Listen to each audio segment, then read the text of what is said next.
கர்த்தருடைய பரிசுத்த நாமத்துக்கு மகிமை உண்டாகட்டும். நாங்கள் இஸ்ரவேல் ஜனங்களை பார்க்கிலும் விசேஷித்தவர்கள். காரணம் என்ன தெரியுமா?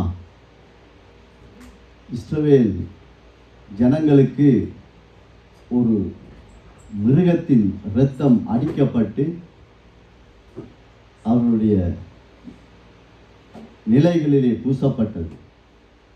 ஆனால் எனக்கும் உங்களுக்கும் எங்களுக்கு வரப்போம் சந்ததிக்கு தெய்வத்தின் இரத்தம் அடிக்கப்பட்டு எங்களுக்காக பூசப்பட்டிருக்கிறது. நாங்கள் விசேஷித்தவர்கள். ஆமென். அவ்வளவா எங்களை நேசித்ததின் நிமித்தம் நாங்கள் இயேசுவே கூப்பிட கூட எங்களுக்கு தகுதி இல்லாத ஜனங்களைத்தான் இன்றைக்கு அவருடைய நாமத்தை யெகோவா என்றும் எங்களுடைய நல்ல மேய்ப்பர் என்றும் எங்களுக்கு அப்பா என்றும் எங்களுடைய நேசர் என்றும் நாங்கள் அவரை நோக்கி இந்த நாம் உச்சரிக்க எங்களுக்கு தந்தது அவருடைய கிருபை. ஆமென். நாங்கள் கொஞ்சம் பேராயிருந்தாலும் எங்களோடு இருப்பவர் பெரியவர், எங்களோடு இருப்பவர் சர்வ வல்லமை உள்ளவர். அவர் சொன்னால் ஆகும். ஆமென். நாங்கள் இன்றைக்கு நானும் நீங்களும் இன்றைக்கு பரிசுத்த ஆவியானவர் எங்களை வைத்து தியானிக்க வைக்க போகிறார். நான் ஒரு பெரிய ஊழியக்காரன் அல்ல, உங்களை போல ஒரு சாதாரண ஒரு ஆள் தான். இந்த இடத்துல வேதத்தை சுமந்து வருகிற வார்த்தைகள் ஒரு தனிப்பட்ட ஒரு மனிதனை குற்றப்படுத்தவோ ஒரு குடும்பத்துக்கு ஏற்ற வார்த்தையை கொண்டு வரவோ இல்லை. இது பரிசுத்த ஆவியானவர் முதலாவது இது எனக்கு, என் குடும்பத்துக்கு, என் சபைக்கு, நான் என்னுடைய சபை ஜனங்களோடு சேர்ந்து பரிசுத்த ஆவியானவர் தந்த வார்த்தைகளை நாங்கள் தியானிக்க போகிறோம். ஆமென். எடுத்துக்கொள்வோம் ஆதாரமாக 1 கொரிந்தியர் 6வது அதிகாரம் 12வது வசனம். எல்லாவற்றையும் அனுபவிக்க எனக்கு அதிகாரம் உண்டு, ஆகிலும் எல்லாம் தகுதியாயிராது. எல்லாவற்றையும் அனுபவிக்க எனக்கு அதிகாரம் உண்டு, ஆனாலும் நான் ஒன்றிற்கும் அடிமைப்படேன். பரிசுத்தமுள்ள தகப்பனே, ஆண்டவரே, எங்கள் ஒவ்வொருவரையும் நீர் பேசும்போது எங்கள் காதுகள், எங்களுடைய இருதயங்கள், எங்களுடைய எண்ணங்கள் எல்லாவற்றையும் நாங்கள் உமது பலிபீடத்தில் வைக்கிறோம். விருத்த சேதனம் பண்ணி ஆண்டவரே நீர் எங்களோடு பேசுகிற வார்த்தைகளை அதனால் அதை கேட்டு அதுக்கு கீழ்ப்படிந்து உமது பரிசுத்த நாமத்தை வருங்காலங்களிலே நாங்கள் மகிமைப்படுத்த எங்களுக்கு உதவி செய்வீராக. இயேசுவின் மூலம் ஜெபிக்கிறேன் பிதாவே, ஆமென்.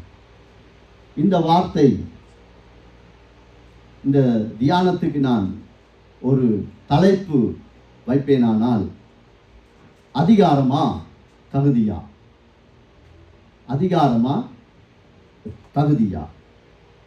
இந்த வார்த்தை ஆண்டவராய் இயேசு கிறிஸ்துவின் வாயிலிருந்து புறப்பட்ட ஒரு வார்த்தை அல்ல. இது இயேசுவின் சீடனுடைய ஒரு வார்த்தை, இயேசுவை பின்பற்றின ஒரு மனிதனுடைய வார்த்தை. பணம், பதவி, பொருள், பெருமை, வேலை எல்லாவற்றுக்கும் மேலும் தன் அதிகாரத்தை வைத்து வாழ்பவன் இவைகளுக்கு அடிமைப்பட்டவன். அது யாராயிருந்தாலும் சொல்றான், பெரிய ஊழியக்காரனாக இருந்தாலும் தன்னுடைய ஊழியத்தின் மேல் அதிகாரமாய் நடக்கிறவன் அவன் அடிமைப்பட்டவன், அவன் விடுதலையானவன் அல்ல. அதுக்காகத்தான் அவர் சொல்றார், எல்லாவற்றையும் எனக்கு. எப்படிப்பட்ட மனுஷன் என்பதை நாங்கள் இப்ப பார்க்க போறோம். இந்த மனுஷன் ஏன் இப்படிப்பட்ட ஒரு வார்த்தையை தன்னுடைய நாவிலிருந்து அறிக்கையிடுகிறான்? பவுலின் வாழ்க்கையை 2ஆக நாங்கள் பிரித்து பார்க்க கர்த்தர் எங்களுக்கு உதவி செய்வாராக. முதலாவது, ரட்சிப்புக்கு முன், அதாவது ஆண்டவராய் இயேசு கிறிஸ்துவை நானே வழி, நானே சத்தியம், நானே ஜீவன், இந்த வாக்குத்தத்தத்தின் பிரகாரம் அவன் இயேசுவை அறிய முன்னதான ஒரு வாழ்க்கை. 2வது, ரட்சிப்புக்கு பின்னதாக ஒரு வாழ்க்கை. ஆனால் இந்த வார்த்தை அவனுடைய வாயிலிருந்து வந்த இந்த வார்த்தை ரட்சிப்புக்கு பின். அதனால கொஞ்சம் இவரை பற்றி கொஞ்சம் மேலோட்டமாக பார்ப்போம். ஏண்டா இந்த வார்த்தைகளை நீங்கள் எத்தனையோ பேர் கேட்டிருக்கலாம், வாசித்திருக்கலாம். ஆனாலும் இந்த நாளும் பரிசுத்த ஆவியானவர் இந்த நாளுக்குரிய கிருபைக்கேற்ற மாதிரி எங்களை நடத்துவார் என்பதை நான் விசுவசிக்கிறேன் இயேசுவின் நாமத்தினால். நாங்கள் முதலாவது அவனுடைய வாழ்க்கையிலே இயேசுவை அறிவதற்கு முன், சரிதானே, அந்த பாகத்தை நாங்கள் பார்ப்போம். அப்போஸ்தலர் 22 22வது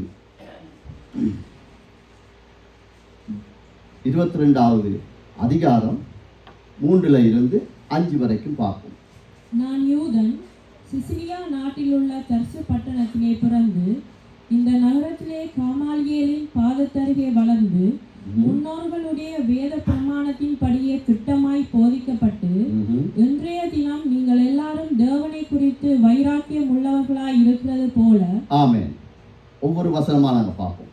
இதுல என்ன சொல்றான்? ஒரு பிரபல்யமான ஒரு யூத போதகருக்கு கீழே நான் கல்வி கற்றதான். பெருமையாய் அந்த வார்த்தை வருகிறது. இப்போ நாங்கள் சொல்லுவோம் இல்ல, நான் சென்ட் பீட்டர்ஸில் படித்தேன், எங்கள் அப்பா பேர் தெரியுமா, எங்கள் அப்பா யார் தெரியுமா, அப்படித்தான். சென்ட் ஜோசப்பில் நான் ஸ்டூடெண்ட், அப்படித்தான் சொல்கிறார். ஒரு மிகுந்த பிரபல்யமான ஒரு மத குரு இடத்துல, ஒரு ஆசாரியன் இடத்துல நான் வேதத்தை எப்படியாம் திட்டமாய் போதிக்கப்பட்டு, அந்த வேத பிரமாணத்தின் படி, கொஞ்சம் வளைவு செழிவு நெளிவு ஒன்றுமில்லை, அந்த திட்டத்தின் படி போதிக்கப்பட்ட ஒரு மனுஷன், வைராக்கிய உள்ள ஒரு ஆளவன், சரிதானே. தான் கற்றுக்கொண்ட பிரமாணத்தின் மேல் அவனுக்கு ஒரு வைராக்கியம் இருக்கு. நான் இப்படிப்பட்ட ஒரு வேத அறிவுள்ள ஒரு யூத ஆசாரியனிடத்துல கற்றுக்கொண்ட அவனுடைய பிரமாணத்திலே அவன் வைராக்கியம் கொள்கிறான்.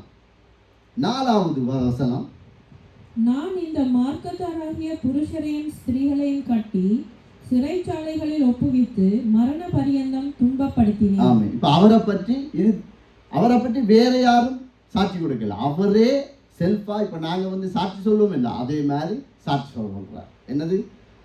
தான் கற்ற பிரமாணத்துக்கு விரோதமாய் யார் எழும்பினாலும், அது எவனாய் இருந்தாலும், அது என்னுடைய விரோதி. அப்படிப்பட்டவர்களை மரணம் அடையும் வரைக்கும், எப்படி இருக்கும் மரணம் அடையும் வரைக்கும் என்றால், அவன் சாகும் வரைக்கும் அவனை துன்பப்படுத்தின ஒரு மனுஷன். எப்படி சாகும் வரைக்கும் ஒருத்தனை? உதாரணத்துக்கு இப்போ கிட்டத்தட்ட ஒரு 100-120 வருஷத்துக்கு முன்னால் ரஷ்யாவில் அங்கே இயேசு கிறிஸ்துவை அறிவிக்க முடியாது, கம்யூனிஸ்ட் நாடு.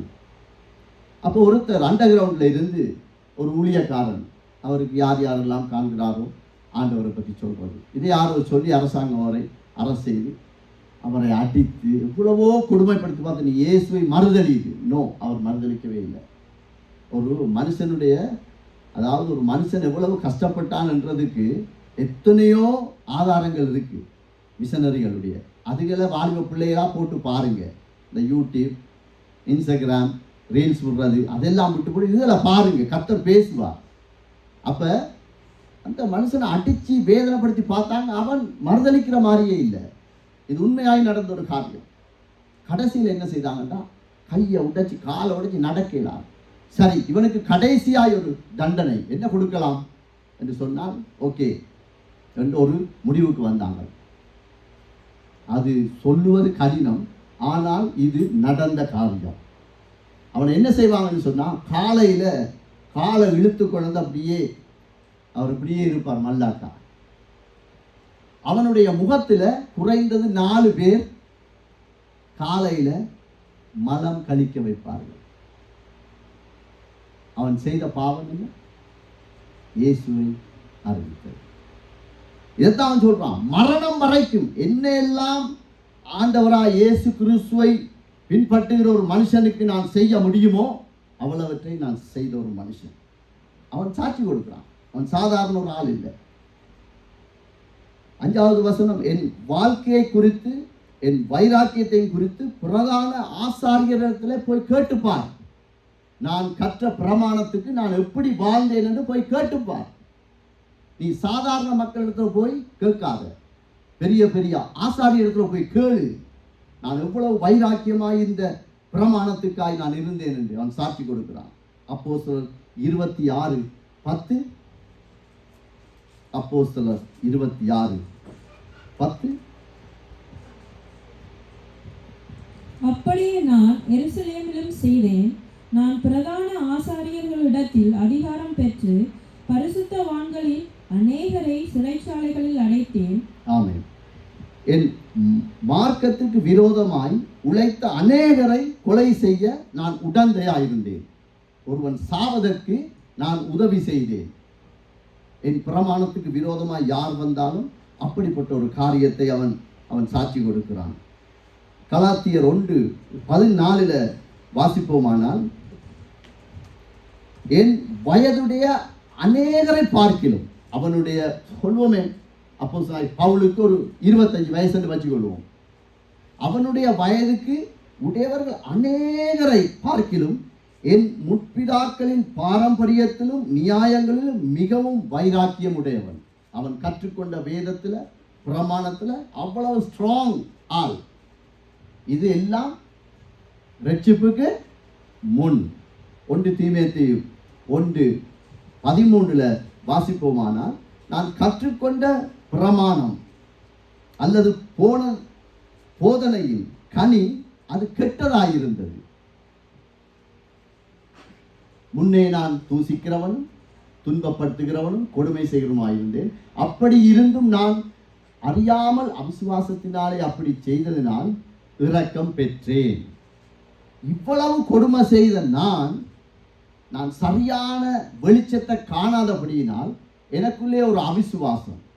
இதைத்தான் நாங்கள் செய்தோம். எங்களுடைய பாரம்பரியம், எங்களோட அம்மா, எங்களோட ஆச்சி, எங்களோட தாத்தா, அவங்க இதுதான் உனக்கு தெய்வம், இதுதான் நீ ஆராதிக்க வேண்டிய விதம், நீ இப்படித்தான் வாழணும் என்று காண்பித்த அந்த போக்கிலே தானே வாழ்ந்து வந்தோம்.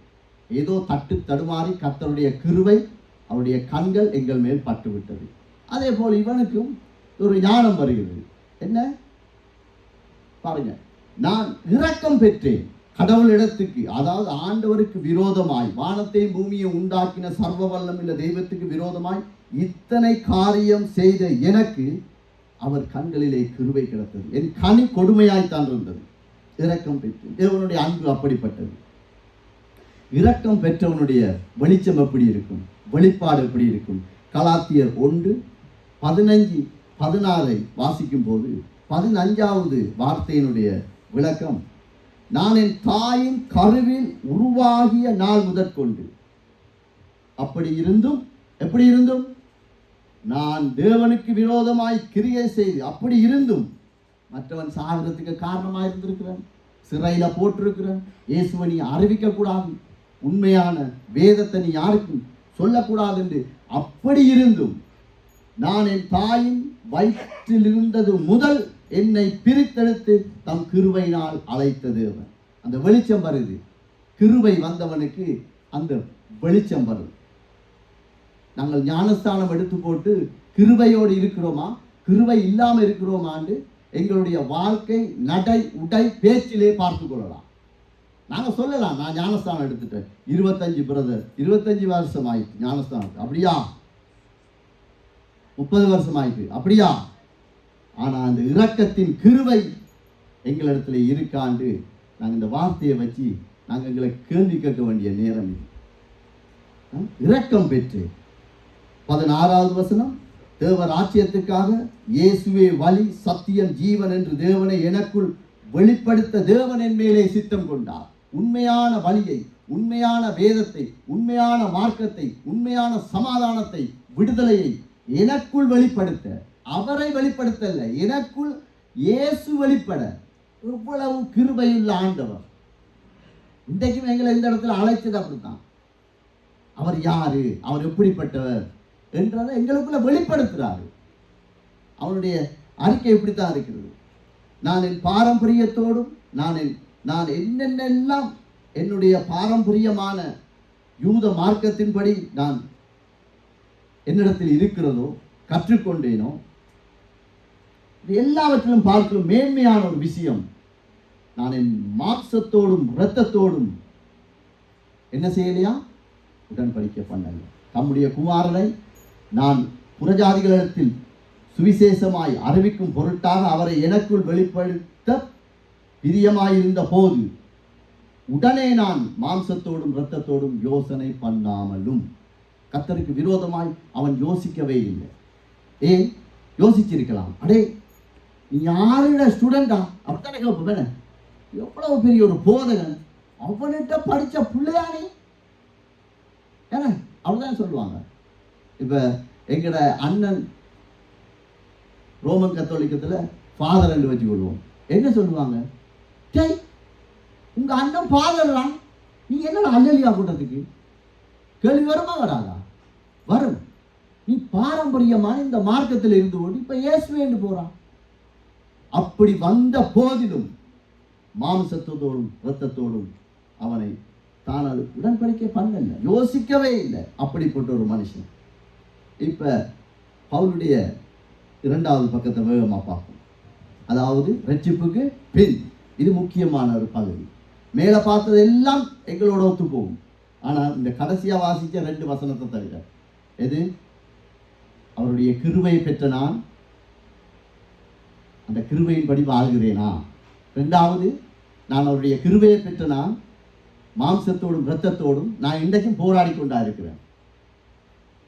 பின்னுக்கு பார்ப்போம். அதை அப்போஸ்தலர் 20ஆம் அதிகாரத்தில் 17லேருந்து 35 வார்த்தை வரைக்கும் ஒரு சில வார்த்தைகளை நாங்கள் பார்ப்போம். நீங்கள் போடுங்க. அப்போஸ்தலர் 20:17வது அதிகாரம். இதில் நீங்கள் போடுங்க, நாங்கள் அப்படியே தியானிச்சு கொண்டு போவோம். நேரம் எங்களுக்கு சுருக்கப்பட்டிருக்கிறது. ஸ்தோத்திரம்.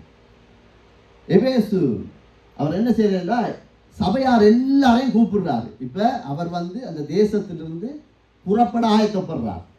ஆறு பவுல் இயேசு அறிஞ்ச பிற்பாடு அந்த காரியங்கள் எல்லாம் உங்களுக்கு தெரியும். அவர் இயேசு அவரோடு பேசி அவருடைய கண்கள் எல்லாம் மங்களாக்கப்பட்டு, அதுக்கு பிறகு அவர் வெளிச்சத்தை பார்த்து கர்த்தருக்கு பின்னால் போய் கிட்டத்தட்ட எத்தனையோ ஆண்டுகளுக்கு பின்னதாக இந்த எபேசு சபையார் எல்லாரையும் கூப்பிடுறார். எல்லாம் வாப்பா, மூப்பரை வரவழைத்து. 18வது வசனம், தன்னுடைய ஊழியத்தின் நாட்களை அவர் ஞாபகப்படுத்துகிறார்.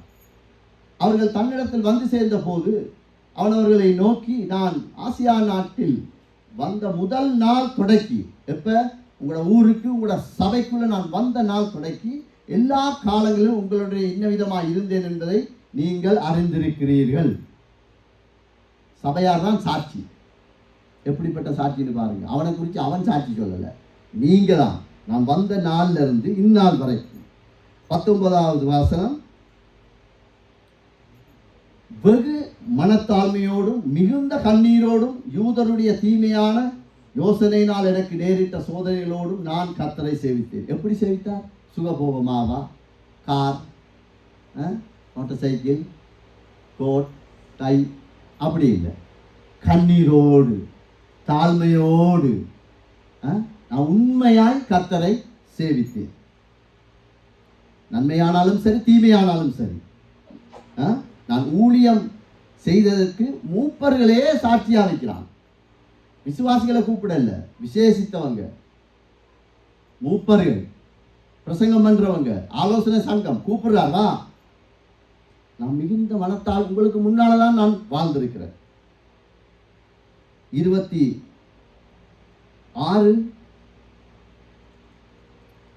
சத்தியத்தை சத்தியமாக அறிவித்தவன். தேவனுடைய ஆலோசனை ஒன்றை நான் மறைத்து வைக்காமல் எல்லாவற்றையும் உங்களுக்கு அறிவித்தபடியினாலே. மற்றது 27, எல்லாருடைய இரத்த பலிக்கும் நீங்கி நான் சுத்தமுள்ளவனாயிருக்கிறேன் என்பதை உங்களை இன்றைய தினம் சாட்சியா இருக்கிறேன். வேதத்தை வேதமா பிரசங்கித்திருக்காரு. பவுல் என்ன செஞ்சிருக்காரு? வளைஞ்சி நெலிஞ்சி சுழிச்சி ஒரு குடும்பத்துக்கு ஏற்ற மாதிரி, ஒரு வாலிப பிள்ளைக்கு ஏற்ற மாதிரி சபைக்காக நோ. உன்னுடைய இரத்த பலிக்கு நான் ஆளாக கூடாது. சத்தியத்தை சத்தியமாய், எங்கள் மொழியிலே சொன்னா என்ன, ஆணி வேறாய் அக்கு வேறாய் பிரிச்சு சொல்லியிருக்காரு சத்தியத்தை. அப்படிப்பட்ட சாட்சியை நான் உங்களிடத்துல வைக்கிறேன். நான் உங்களிடத்துல வைக்கிறேன்டாப்பா, பிழை இருந்தா கேளு. சத்தியத்தை புரட்டாத ஒரு ஊழியக்காரன் தடவி தடவி எல்லாம் பிரசங்கம் பண்ண மாட்டாரு. சத்தியம் என்ன சொல்லுது? அதான், நீ பிழை என்றா பிழை, சரி என்றா சரி, மனம் திரும்புறியா மனம் திரும்பு, அவ்வளவுதான். உடன்படிக்கை அப்படித்தான் சொல்லுது. என்ன, வலது பக்கத்துல ஆசீர்வாதத்தை வைக்கிறார், இடது பக்கத்துல சாபத்தை வைக்கிறார். நீ எதை தெரிவு செய்யோ அதன்படிதான் உன்னுடைய வாழ்க்கை. அது யாரா இருந்தாலும் சரிதான். கர்த்தருக்கு கீழ்ப்படுகிறவன், வார்த்தையின்படி நடக்கிறவன், தீமை வந்தாலும் கர்த்தர் அவனோடு இருப்பார். வியாதி வந்தாலும் ஆண்டவர் எங்களோடு இருப்பார். உலகத்திலே உபத்திரவம் உண்டு. நாங்க சும்மா பொய்க்குத்தானே சொல்றது. சேர்ச்சிக்கு வந்தா விசா கிடைக்கும் பிரதர், சேர்ச்சிக்கு வந்தா கார் வாங்கி தருவாரு, சேர்ச்சிக்கு வந்தா அங்க அரசுலாம் எல்லாரும் வந்துருவாங்க. அதெல்லாம் போய். முதலாவது தேவனுடைய ராஜ்யத்தை நீதியம் தேடுகிற மனுஷனுக்கு கர்த்தர் துணையாக நிற்பார். வாசல்கள் திறக்கப்படும், வியாதி போகும். உண்மை. நாங்க எப்படி பிரசவிக்கிறோம்? சேர்ச்சிக்கு வாங்க, என்ன பிரச்சனை? இப்படி பிரச்சனை, சேர்ச்சிக்கு வாங்க, எப்படி வரும்? எப்படி வரும்? வராது, வாய்ப்பே இல்லை. அவன் சத்தியத்தை தடவி பிரசங்கிக்கிறான், சாட்சி வைக்கிறான். நீங்க அப்பா சாட்சி. 28, 29 நாங்க வாசிக்கும் போது, சபையை குறித்து, ஆகையால் உங்களை குறித்தும் தேவன் தம்முடைய சுய ரத்தத்தினாலே சம்பாதித்துக்கொள்ள. இது சபை சாதாரண இடம் இல்லை. நாங்க சொல்றோம் இல்ல, ஜீவோலி திருச்சபை கர்த்தர் ராஜரீகம் பண்ணுகிறார், வாக்குத்தத்தம் தந்தார் தந்தார் தந்தார் தந்தார். கர்த்தரை ராஜரீகம் பண்ண விடுறீங்களா? நாங்க விடுறோமா? எங்களோட குடும்பத்துல கர்த்தர் ராஜரீகம் பண்ணுகிறாரா? எங்கள் வாலிப பிள்ளைகள் மத்தியிலே கர்த்தர் ராஜரீகம் பண்ண நாங்க விடுறோமா? சம்பாதித்துக் கொண்ட சபை, தமது சபையை மேய்ப்பதற்கு பரிசுத்த ஆவி உங்களை கண்காணிகளாக வைத்த மந்தையை முழுவதையும் குறித்து எச்சரிக்கையாயிரு. யாரா இருக்கலாம், பவுல் அப்படித்தான் சொல்றான், எச்சரிக்கையாயிரு. நீ மூப்பரா இருக்கலாம், மூப்பர் பொஞ்சாதியா இருக்கலாம், ஊழியக்காரனா இருக்கலாம், கிட்டார் அடிக்கலாம், பாட்டு படிக்கலாம், மேளம் தட்டலாம், என்ன செய்யலாம். நீங்களும் நானும் எச்சரிக்கையா இருக்கணும். அதான் சொல்றார். ஏன் எச்சரிக்கையா இருக்கணும்? ஏன் எச்சரிக்கை? இது மிகவும் மேலான ஒரு காரியம். அவருடைய இரத்த, நான் ஆரம்பத்தில் என்ன சொன்னேன், பழைய ஏற்பாட்டு யூதர்களுக்கு ஒரு மிருகம் அடிக்கப்பட்டது இல்லையா? எனக்கு உங்களுக்காக, சந்ததிக்காக, எங்களுடைய பேர பிள்ளைகளுக்காக, மருமக்களுக்காக அந்த அம்மா ஏன் கத்தி கத்தி ஜெபம் பண்றான்? அவட பேர பிள்ளைன்ற பேர் அவைக்கு மறந்தாலும் எங்களுக்கு மறக்காது. காரணம் என்ன? ஒவ்வொன்றை சொல்லி சொல்லி. ஏன்? அந்த வைராக்கியம். எச்சரி, கர்த்தர் எச்சரிக்கிறார். அவன் சொல்றான், எச்சரிக்கையாரு. உங்களோட சபையா இருக்கலாம், போறேன் இப்ப நான். எச்சரிக்கையாரு. சபையை குறித்து, அவனுக்கு விசுவாசத்தை குறித்தும் பக்தி வைராக்கியம் உள்ள ஒரு ஊழியக்காரன் அவன். 29வது வசனம், நான் போன பின்பு போறான். என்ன செய்ய போறான்? ஆளுக்கு போகுது. மந்தையை, சபையை தப்ப விடாத கொடிய ஓநாய்கள் உள்ளே வரும். பவுல் இருக்கும் வரைக்கும் ஓநாய்கள் உள்ளிட முடியவில்லை. அவன் சத்தியத்தை சத்தியமாய் சொன்னான். அவனுக்கு தெரியுது, நான் போனோன நீங்கள்லாம் வளைஞ்சி நெலுங்கி எங்கெங்கெல்லாம் உங்களுக்கு ஏற்ற மாதிரி நீங்கள் உங்களுடைய சபையை, உங்களுடைய வேதத்தை, நீங்கள் கற்றுக்கொண்டதை நீங்கள் நெளிச்சு சுழிச்சு நடப்பீங்கன்னு எனக்கு தெரியும். அதனால்தான் நான் போன பின்பு உங்களை தப்ப விடாது. எங்க பக்கம் போனா ஒரு பக்கம் பிடிச்சிடும். தப்ப விடாத கொடிய ஓநாய்கள் வரும். எச்சரிக்கையாயிரும். எதிர்காலத்தை குறித்து, சபையில எதிர்காலத்தை குறித்து அவன் பாருங்க, அவன் போறான். 3 வருஷம் முடிஞ்சது, நான் இன்னொரு தேசத்துக்கு போகணும். ஆனா இந்த சபையுடைய எதிர்காலத்தை குறித்து அவன் அங்காளாய்க்கிற ஒரு மனுஷன், பரிதவிக்கிற ஒரு மனுஷன்.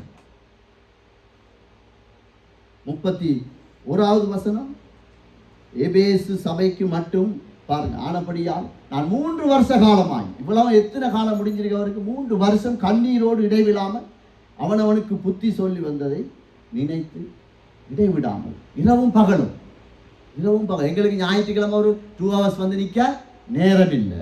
ஏண்டா எங்களுக்கு வீட்டு பிரச்சனை இருக்கும், ஃப்ளெக்ஸி ஜாப் இருக்குது, எல்லாம் இருக்குது, சரியா? ஆனால் அந்த நாளில் இரவும் பகலும் பிரசங்கம் கேட்ட சபையை தான் சொல்றான். தப்ப விடாத கள்ள நாய்கள் உங்களுக்குள்ளே வரப்போகுது. அப்போ எங்களோட நிலைமை எப்படி இருக்கும்? யோசிச்சு பாருங்க. இரவும் பகலும் அவன் கிட்டத்தட்ட 2190 பிரசங்கம் அவன் எடுத்திருக்கான். அவ்வளவுத்துக்கு அவன் ஆண்டவரை பற்றி எவ்வளவத்தை சொல்லணுமோ சத்தியத்தை சத்தியமா சொல்லி, உன்னுடைய இரத்த பலிக்கு நான் ஆள் இல்லை, வேதம் எதை சொல்லுதோ அப்படியே அவர் சொல்லியிருக்கார். 33 இருந்து 35 வரைக்கும் யாரிடமும் சபை ஜனங்களின் பணத்திலோ வருமானத்திலோ என் ஊழியம் சார்ந்து நான் இருக்கேன் இல்லை. ஒருவனுடைய வெள்ளியிலாகவும் பொன்னியிலாகவும் வஸ்துரையத்தான் நான் இச்சிக்கவில்லை. 34 எனக்காகவும் என்னுடனே கூட இருந்தவர்களுக்காகவும் இந்த கைகளே வேலை செய்தது. யோசிச்சு பாருங்க, அவன் இரவும் பகலும் அவன் வேதத்தை தியானிச்சிருக்கிறான், எல்லாருக்கும் ஆண்டவரை பற்றி சொல்லி இருக்கிறான், அவனுடைய தேவைக்காய் அவன் வேலை செய்திருக்கிறான், அவன் சாட்சி கொடுக்கிறான். நீங்கள் அறிந்திருக்கிறபடி எனக்கும் என்னுடனே கூட நீங்க அறிஞ்சிருக்கிறீங்க, நான் வேலை செய்கிறேன், ஜெபம் பண்றேன், உங்களுக்கு நான் வேதத்தை எடுக்கிறேன். எப்படி எழுது? 34வது வருஷம் மன்னிக்கவும், 35வது சத்தியத்தை போதித்தால் மட்டும் போதாது. அவன் சொல்றான், இப்படி பிரயாசப்பட்டு பலவீனத்தை தாங்கவும் வாங்குகிறதை பார்க்கிலும் கொடுக்கிறதே பாக்கியம் என்று யார் சொன்ன வார்த்தை? கர்த்தராகிய இயேசு சொன்ன வார்த்தைகளை நினைக்கவும் வேண்டுமென்று எல்லா விதத்திலேயும் உங்களுக்கு நான் காண்பித்தேன் என்றான். அவன் இயேசுவை பிரசங்கிக்கல, பழைய ஏற்பாட்டையும் புதிய ஏற்பாட்டையும் அந்த ஜனங்களுக்கு 3 வருஷம் அவன் பிரசங்கிக்கல, அதுக்கு மாறா அவன் வாழ்ந்து காட்டியிருக்கான். இதான் சீசன். அவன் சாட்சி கொடுக்கிறான், நான் உங்களுக்கு காண்பிச்சிருக்கிறேன். இப்ப பவுலுடைய முன்னான வாழ்க்கைகளுக்கு தேவையில்லை. ஏன்னா நாங்கள் அப்படித்தானே இருந்தோம். என்ன தண்ணி அடித்தோம், பியர் அடித்தோம், தூசணம் பேசணும், கெட்டவார்த்தை பேசணும், இச்சித்தம் எல்லாம் செய்தோம். ஆனால் கர்த்தருடைய இரக்கமான அழகான கண்களை மீட்டு கொண்டபடியா அவருக்கு பின்னான இருக்கிற வார்த்தைகளை நாங்கள் இப்போ பார்க்க போகிறோம். தேவனுக்காக சபையில் பக்தி வைராக்கியமாய் நாங்கள் வாழுகிறோமா? இது முக்கியமான ஒன்று. பக்தி வைராக்கியம் உள்ள ஒரு மனுஷனாய், ஒரு குடும்பமாய், ஒரு வாலிபனாய் நாங்கள் வாழுகிறோமா? எங்களுடைய மனித கணத்துக்காக சபையில் நாங்கள் சாட்சி கொடுப்பதை விட சாட்சியாய் வாழ்கிறோமா? இப்போ அவன் சொல்றான் இல்ல, நான் உங்களுக்கு என்ன செய்திருக்கேன், வாழ்ந்து காண்பிச்சிருக்கிறேன், அதே மாதிரி நாங்கள் வாழ்கிறோமா? அது முக்கியமான ஒரு பகுதி. எப்படி சபையில் பக்தி விருத்தியாக இருக்கிறது? எப்படி இருக்கும்? அந்த வசனத்தை போடுங்கம்மா.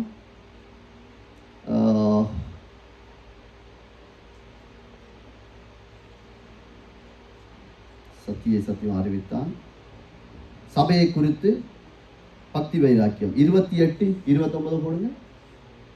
28, 29 அப்போஸ்தலர் 28, 28 போடுங்க. 20ஆம் அதிகாரம் 28ஆம் வசனம். நீங்க 29 போடுறீங்க, அதுக்கு முந்தின வசனம்.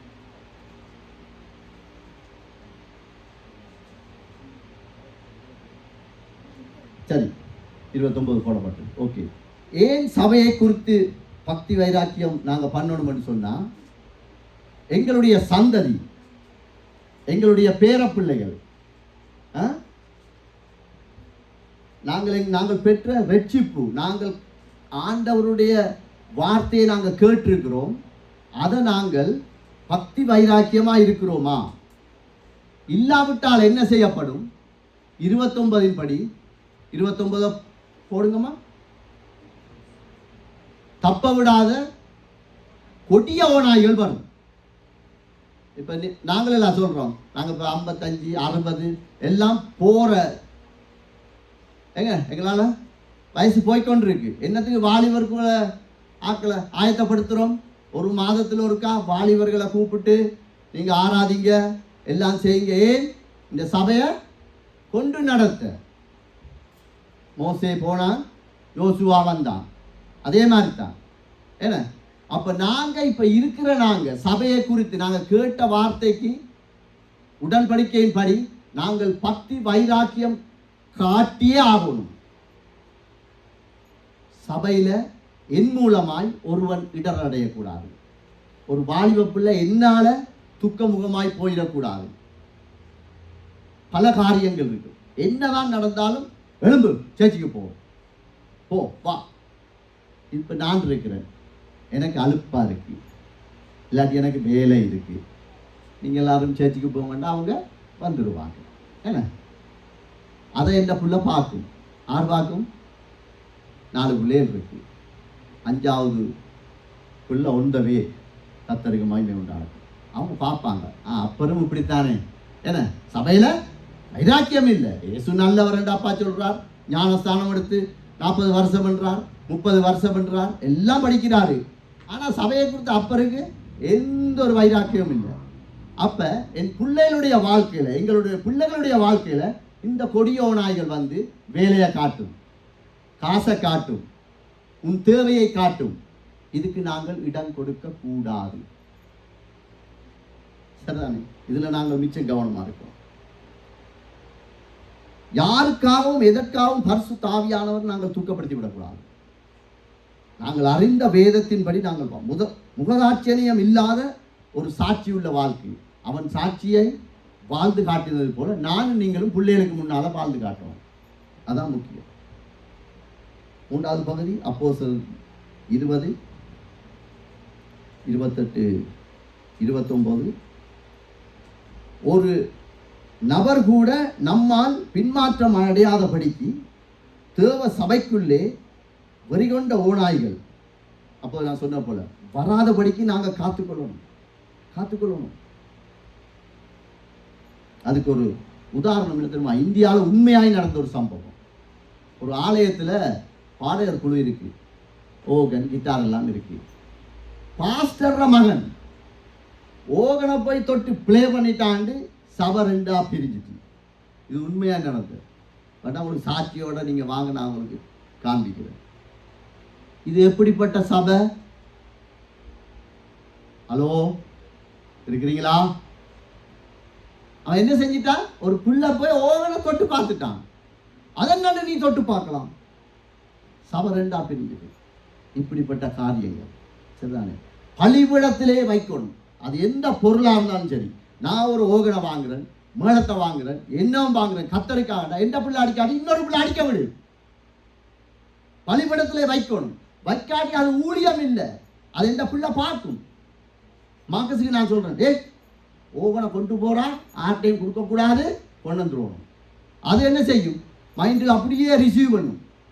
இப்படித்தான் என்ன, அவங்களுக்கு கொடுக்காது, இவங்களுக்கு கொடுக்காது, நீ அடிக்காது, எங்கடது நே. தேவ சமூகத்தில் நாங்கள் இப்படித்தான் நாங்கள் சபையிலே பக்தி வைராக்கிங்க. காசு என்ன காசு இல்லை, யோசிச்சு பாருங்க. அமெரிக்காவில் பக்கத்தில்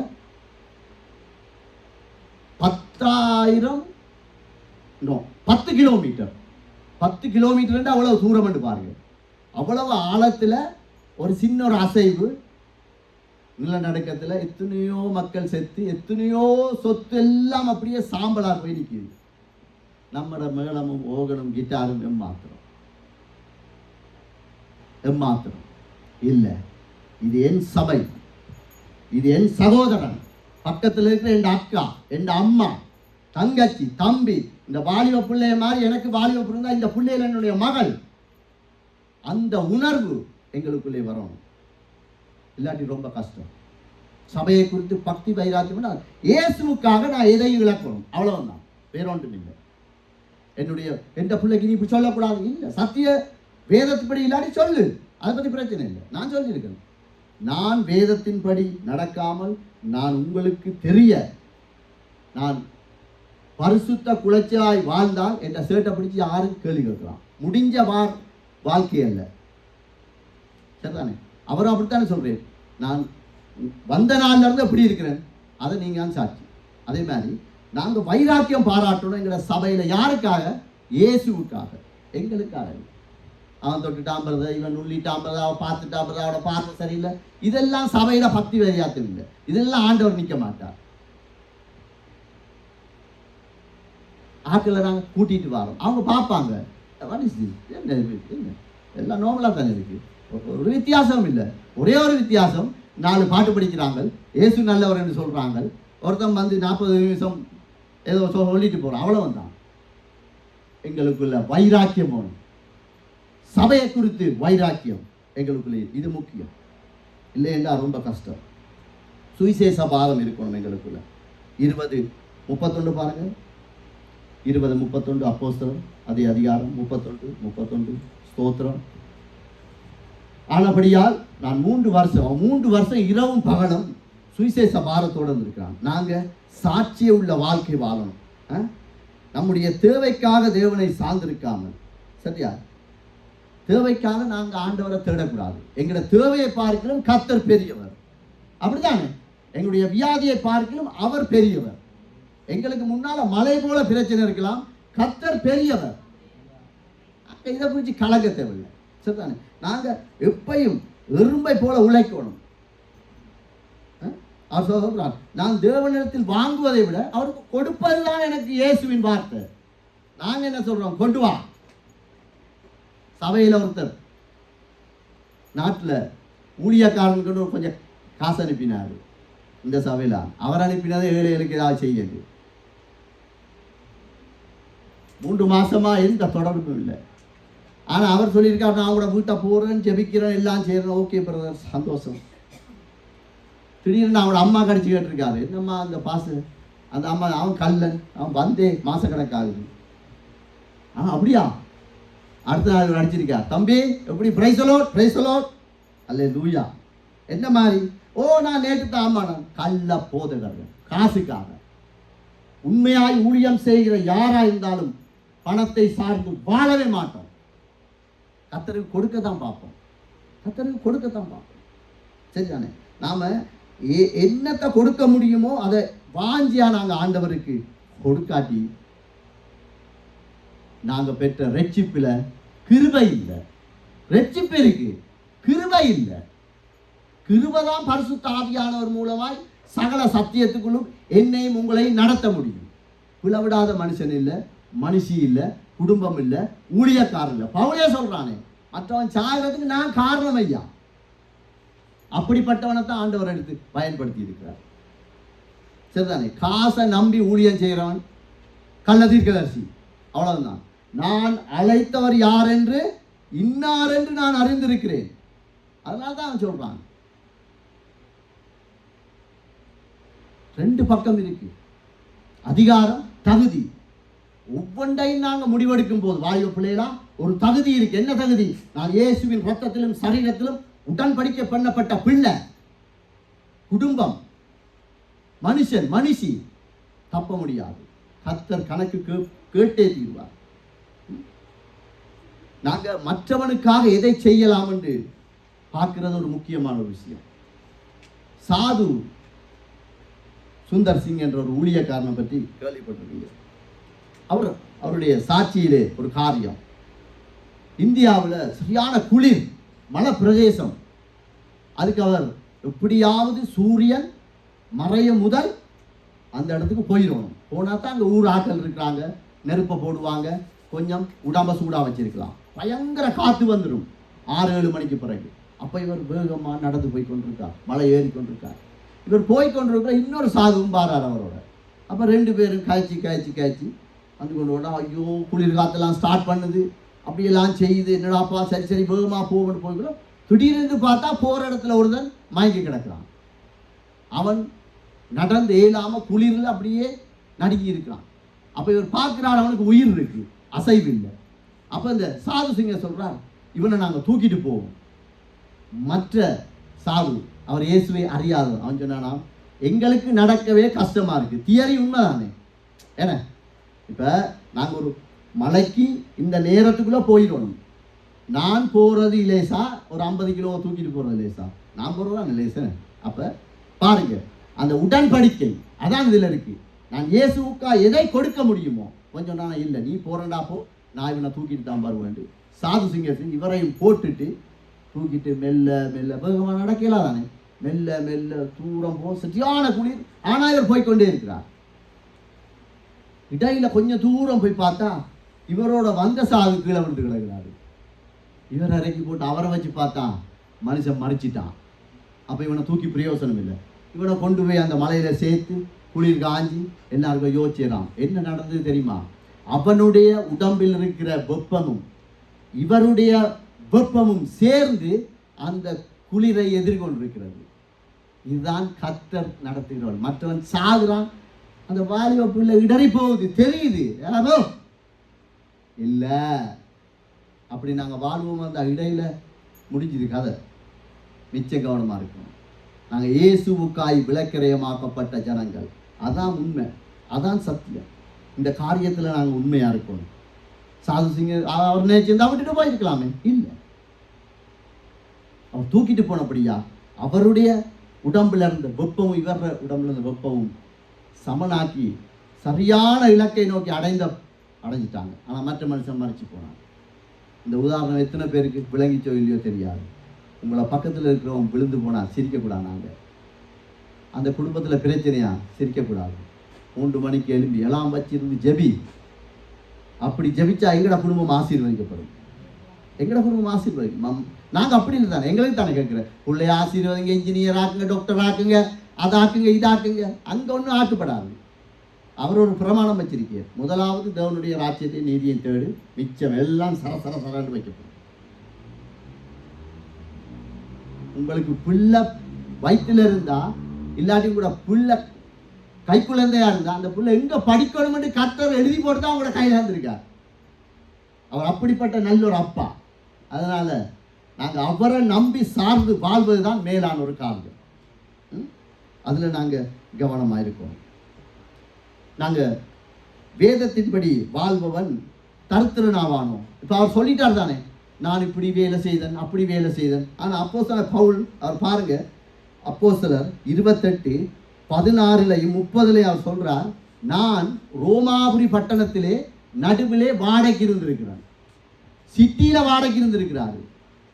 அப்ப அவருடைய பணத்தேவை கர்த்தரால் சந்திக்கப்பட்டிருக்கு. அப்படித்தானே? கிராமத்தில் நீங்க வீடு வாங்கினா 3 லட்சம், சிட்டியில வாங்கினீங்கன்னா 4 லட்சம் 5 லட்சம் வருது. என்ன காரணம்? சிட்டிக்கு மதிக்கும் இடத்தை பொறுத்து தான் அங்கே விலைவாசி. அந்த மனுஷன் நகரத்தில் இருந்திருக்கிறாரு. அப்போ அவர் பிச்சைக்காரனா? இல்லை, கர்த்தரால் அவர் ஆசீர்வதிக்கப்பட்டிருக்கிறார், தேவைகள் சந்திக்கப்பட்டிருக்கிறது. அப்போஸ்தலர் 24:26 ஒரு உயர்ந்த இடத்திலே இருக்கிற ஒரு மனுஷன் இவனை விடுவிச்சா காசு வாங்கலாம் என்ற அளவுக்கு யோசிச்சிருக்கிறான். அப்போ பாருங்க, 24 அப்போஸ்தலர் 24:26 மேலும் அவன் பவுலை விடுவிக்கும்படி தனக்கு அவன் படம் காசு, ஏண்டா அவனை பார்க்க அப்படி இருந்திருக்கு, பிச்சைக்காரனா இருக்கல்ல, ஆண்டவருக்கு ஊழியம் செய்யறாங்க, ஆண்டவருக்காக உண்மையாய் வாழ்றனாங்க, பிச்சைக்காரன் ஆக மாட்டோம். கர்த்தர் அவர் சொல்ல, என் முகத்தை பார்க்கிறவனை நான் முடிக்கிறவங்களுக்கு தான் ஆசீர்வாதம். என் முகத்தை நோக்கி பார்க்கிறவர்களை நான் வெட்கமடைய செய்ய மாட்டேன். அது எந்த நிலையா இருந்தாலும் சரிதான். இப்படித்தான் கர்த்தர். இப்படிப்பட்ட மனுஷன், இவ்வளவு வசதியா இருந்த மனுஷன் என்ன சொல்றான்டா, 2 தீமோத்தேயுல 4:13 சொல்றார், துரோவா பட்டணத்தில் கார்ப்பு என்பவன் வசத்தில் நான் வைத்திருக்கிறேனப்பா ஒரு மேலங்கி, மேலங்கி ஒன்றுக்கு எடுத்துட்டு வா. கர்த்தரங்களை ஆசீர்வதிக்கிறது உண்மையிலே ஆண்டவருக்கு ஸ்தோத்திரம். அது எங்களுக்காக மாத்திரம் இல்லை, சரிதானே? நான் எந்த பிள்ளைகள்கிட்ட தெளிவாக சொல்லியிருக்கேன், உங்கள் அப்பன் வீட்டை விட்டு வெளியிறங்கினா கிழிஞ்ச ஷர்ட்டு ஊத்த பேண்ட் போட்டால் கேள்வி கேட்கலாம். இந்த போட்ட உடுப்பை போடுறா, நீ ஒரே ஜாக்கெட் தான் வச்சிருக்கா, ஒரே ஷூ தான் பாவிக்கிறான்னு நீ சொல்லக்கூடாது. சரிதானே? இயேசுவுக்காய் வாழ்கிறோம் இப்படித்தான் பாருங்க. சரிதானே? இருக்கிறது ஏழைக்கு கொடு. கல்யாணம் ஒன்று நாங்கள் ஒரு கொண்டாட்டம் செய்ய முதல் ஏழைக்கு கொடு, அதுக்கு பிறகு நீ என்னவும் செய். அதான் வைராக்கியம் பாரார். அவரோடு செய்த உடன்படிக்கையில் நாங்கள் உண்மையா இருக்கணும். அவன் சொல்றான் பவுல், அவனுக்கு எத்தனை பேர் இருப்பாங்க, விசுவாசி எத்தனை பேர் இருந்திருப்பாங்க, அவன் எவ்வளவு பெரிய ஊழியக்காரன், அவன் இடத்துக்கு எங்கேயோ வச்சு அங்கேயே திருப்பி கொண்டு வாழ்றான். தேவையில்லை. அவன் இம்மைக்காய் வாழல, மறுமையை நோக்கி வாழ்கிறான். நானும் எந்த குடும்பமும் எந்த பிள்ளைகளும் வாலிப பிள்ளைகளும் இந்த இடத்துல இருக்க ஒவ்வொருவரும் ஒன்னையில கேட்கிற நீங்க யாரா இருந்தாலும் மறுமைக்காய் வாழ்ந்தால் கர்த்தர் அவருடைய வழியிலே நடத்த வல்லமை உள்ளவராயிருக்கிறார். No doubt. அதை குறித்து எங்களுக்கு சந்தேகமே வர தேவையில்லை. நாங்க கலாத்தியர் 1:16 போடுங்கம்மா. கலாத்தியர் 1:16. இது தம்முடைய குமாரனை நான் புறஜாதிகளிடத்தில் சுவிசேஷமாய் அறிவிக்கும் பொருட்டாக அவரை எனக்குள் வெளிப்படுத்தின பிரியமுள்ள போது நான் மாம்சத்தோடும் இரத்தத்தோடும் யோசனை பண்ணல. இதுக்கு என்ன அர்த்தம் தெரியுமா? எங்களுக்கு சோதனை வராமல் இல்லை. 18-19 வயசு பிள்ளைக்கு அந்த ஓமோன்கள் சுரக்கக்குள்ள ஒரு லவ் வரும். எங்களுக்கு வந்தது தானே, அது பாவம் இல்லை. அதை எப்படி கையாளுறவன் இருக்கு, அதுதான் பாவம். நான் எங்களை பிள்ளைகிட்ட சொல்லிருக்கேன், நீ என்னை அப்பாவை பார்க்கலாம், என்னை ஃப்ரெண்டாக பாரு, என்ன வெளியே போய் என்ன நடந்தாலும் என்னட்டப்பா என்னட்ட சொல்லு, நான் அதெல்லாம் சோல்வ் பண்ணுவேன். வேத வசனத்தை வச்சு நாங்கள் ஆராயோம். சரிதானே? நாங்கள் மாம்சத்தோடும் இரத்தத்தோடும் உடன்படிக்கை பண்ணக்கூடாது. அது யாராயிருந்தாலும் சரிதான். சரிதானே? இன்றைக்கு ஆட்களை நாங்கள் ஒரு உருவம் கொடுக்கறதுக்கு ஊழியம் செய்யக்கூடாது. சரிதானே? ஒரு ஊழியக்காரனை கூப்பிட்டு கனம் பண்றீங்க, அவனுக்கு அவார்டு கொடுக்குறீங்க, நல்லது. ஆனா அந்த மனுஷன் விசா இல்லாதவனுக்கு என்ன தெரியுமா சொல்லிக்கான், நீ என்னை விட்ட வேலை செய், நான் ஐரோப்பா சம்பளம் தர மாட்டேன், ரொமேனியா காசு தாரேன். எனக்கு என்னடி நீங்க அவார்டு கொடுப்பீங்க? ஆண்டவர் அந்த நின்றுப்பாரு யோசிக்கிறீங்களா? பொன்னாடா போத்துறது, பொக்க கொடுக்கறது, இதெல்லாம் எங்க வந்தது? அதான் நாங்கள் லூசாக்குறோம். எங்களோட சபையை நாங்கள் லூசாக்க கூடாது. சரிதானே? சத்தியம் சத்தியம் தான். இதுக்கு பிறகு இந்த மேடையில என்னை இறக்கினாலும் பரவாயில்லை. கர்த்தர் என்னை பயன்படுத்த நினைத்தால் யாராலையும் தடுக்க முடியாது. கர்த்தர் என்னை பயன்படுத்த கூடாதுன்னு நினைத்தால் யாராலையும் என்னை பயன்படுத்த முடியாது. இந்த சத்தியம் எனக்கு நன்றாய் தெரியும். எப்படி இருக்கு பாருங்க, சரியா பாருங்க. ஒரு மனுஷனை ஒரு மனுஷிய பாருங்க, அவனுக்காக ஜெர்மனும் சும்மா சோப்பு நாங்கள் ஆள் காட்டலாம். சும்மா மாலையை போடுறது, பொன்னாடைய போத்துறது, அவரை கொஞ்சம் நிற்கிறது, அவர் எங்களோட சபையில் 2 பேர் நாங்கள் இவ்வளவு பேர் இருந்தால் கூட கர்த்தர் கிரியை செய்வார். நாங்கள் அப்படி இருந்தால் நாங்கள் நினைக்கிறேன் சேர்ச் வாங்கணும், 50 பேர் வரணும், 100 பேர் வரணும், இப்படியே சொல்லி கொண்டிருக்கிறோமே தவிர சபையில பக்தி வைராக்கியம் எங்க போயிட்டு? மாம்சத்தோடும் இரத்தத்தோடும் தானே நாங்கள் அப்படியே சேர்ந்து கொண்டு போறோம். ஆனா ஞாயிற்றுக்கிழமையில இயேசு நல்லவர், உபவாச கூட்டம், ஓகே, எல்லாம் செய்யறோம். சொந்த புருஷனை மன்னிக்க முடியலையே, மாம்சம் ரத்தம் விடுதில்லை. கொஞ்சம் அது எத்தனை வருஷம்? நான் சொல்லுவேன், எங்க அம்மாவுக்கு நான் சொல்லியிருக்கேன், அம்மா உங்களோட கையால சாப்பிட்ட வருஷத்தை பார்க்கலும் என்னுடைய மனைவியின் கையால் சாப்பிட்டது தான் அதிகம். நான் அப்படியே சொல்லுவேன். அவனுக்கு விரோதமாக நான் என்ன எழும்புறது? மாம்சமும் ரத்தம் எனக்கு விடாட்டி எழும்புவன். ஏண்டா நான் இயேசுவோடு உடன்படிக்கை பண்ணப்படல, பெயர் கிறிஸ்தவன், தெளிப்பு ஞானஸ்தானம், அப்படித்தான் இருக்கிறது. நான் ஆரம்பத்தில் சொன்ன போல என்னை உங்களையும் சாதாரணமாய் தெரிந்து, வாலிப பிள்ளைகளா உங்களையும் என்னையும் சாதாரணமாய் ஆண்டவர் தெரிந்து கொள்ளல. அவருடைய சுயரத்தம், ஒரு ஆட்டையோ மாட்டையோ அடித்து உங்களுக்காக உடைய பாவத்துக்காக அவர் விளக்கிறையும் பண்ணல. தன்னை தானே மாய்த்து கொண்ட ஒரு தெய்வம். அவரை குறித்து பக்தி வைராக்கியம் நாங்கள் பாராட்டணும். சரிதானே? சபை கூடுதலை விட்டு விடாத, விட்டு விடாத, அவ்வளவுதான் கதை. அங்க பிரதர் அவன் நோன்றான், அவன் முறைக்கிறான், இவன் பார்க்கிறான், இதெல்லாம் மாம்சமும் ரத்தமும் கிரியை செய்கிற இன்றைக்கு எத்தனையோ வாலிப பிள்ளைகள் போதை கடிமையாயிருக்கு. எத்தனையோ பிள்ளைகள் வெளியால போகுது, எங்க போகுது ஒன்றும் தெரியாது. ஆனால் வந்தோடனே பிரைஸ் தி லார்ட் ஹல்லேலூயான்னோட நாங்கள் நோ, இன்றைக்கு கர்த்தர் பேசுகிறார். சபையை குறித்து, அவருடைய சிலுவையை குறித்து நானும் நீங்களும் பக்தி வைராக்கியம் பாராட்டினால் மாத்திரம்தான் கர்த்தருடைய கிருபைக்குள்ளாய்களை நடத்த முடியும். எல்லாரும் சும்மா சொல்லலாம், ஒன்றுக்காக நாங்கள் ஜெபம் பண்ணுவோம், கர்த்தருக்கு சித்தம் இல்லை பிரதர். ஏண்டா எங்கட மாம்சமும் எங்கட வேலை செய்தி விடுதில்லை. அப்படி நாங்கள் வாழக்கூடாது. இதில் மிச்சம் கவனமாக இருக்கணும். அது எந்த காரியமாக இருந்தாலும் சரிதான். மத்தேயு 10வது அதிகாரம் 42வது வசனத்தை போடுங்க. சீசன் எனும் நாமத்தின் நிமித்தம் நீங்க எல்லாரும் சீசர்கள் தான். ஆண்டவர் சொல்ற, அழைக்கப்பட்ட அத்தனை பேரும் பிதா குமாரன் பரிசுத்த ஆவியினால் ஞானஸ்தானம் பெற்றுக்கொண்ட நாங்கள் யாவரும் ஆசாரியர்களே. அந்த சீசன் எனும் நாமத்தின் நிமித்தம் இந்த சிறியர் ஒருவனுக்கு ஒரு கலசம் தண்ணீர் குடிக்க கொடுக்கிறவனும் தன் பலனை அடையாமல் போக மாட்டான். கிறிஸ்மஸுக்கு கொடுப்பு வாங்க போறியா? நான் அப்படிதான் சொல்லுவேன். எவ்வளோத்துக்கு பார்த்துருக்கா? 150 ரூபாய்க்கா? ஓகே, 2 பிரி 75 ரூபாய் உண்டியலை போடு, 7 அனுப்பு, 75 ஆகும். இல்லப்பா எனக்கு காசு இருக்கு. அப்படியா? 150 ரூபாய்க்கு 150 ரூபாய் உண்டியலை போடு. கர்த்தருக்காக இன்றைக்கு நீங்கள் நினைக்கிறீங்களா? பீமர் டைம் கொடுத்துருக்கிறீங்க.